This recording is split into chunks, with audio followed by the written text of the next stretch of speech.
Hi all, today in this video we are going to see about the Java Fundamentals Part 3.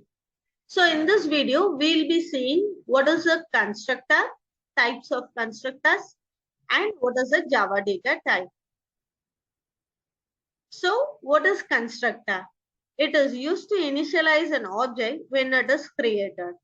It will be having the same name as like the class and it does not have any explicit return type. We are using this constructors to give the initial values to the instant variables to define the class so that it can perform the startup procedures that is required to create an object. So all the classes that we are using in the program will have their own constructor. Even if we are not defining it, Java will automatically provide a default constructor so that it initializes all the member variables to 0. This is the main advantage of using the constructors in Java. We have two types of constructors. One is no argument constructor and another one is parameterized constructor. No argument constructor means the fixed value for all the object will be given as same number. That is, it will be fixed. And next one is parameterized constructor is the parameters will be added to the constructor that is added to a method so that we can declare inside the parentheses. It is a simple constructor that we will be using. Next one is data types.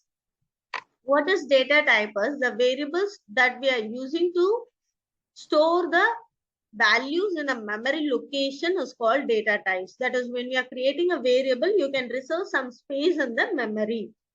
We have two types of data types. One is primitive data type and another one is reference or object data type. So in this video, we'll be seeing what is primitive data type and the types of primitive data type.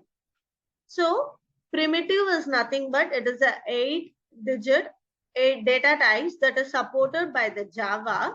It is predefined by the language and it is named by a keyword. So we have 8 types of primitive data type. First one is byte. Byte is nothing but an 8-bit signed to complement integer. For example, it can be A will be 100 or B will be minus 50. So it will be having a specific range between minus 128 to 127 and default value will be always set to 0. Next one is short.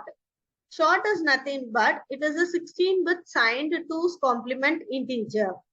Why we are using this byte and short is to save the memory because it will consume only the lower memory space. That is the reason for byte and short. Next one is integer, which is a 32-bit signed to complement integer.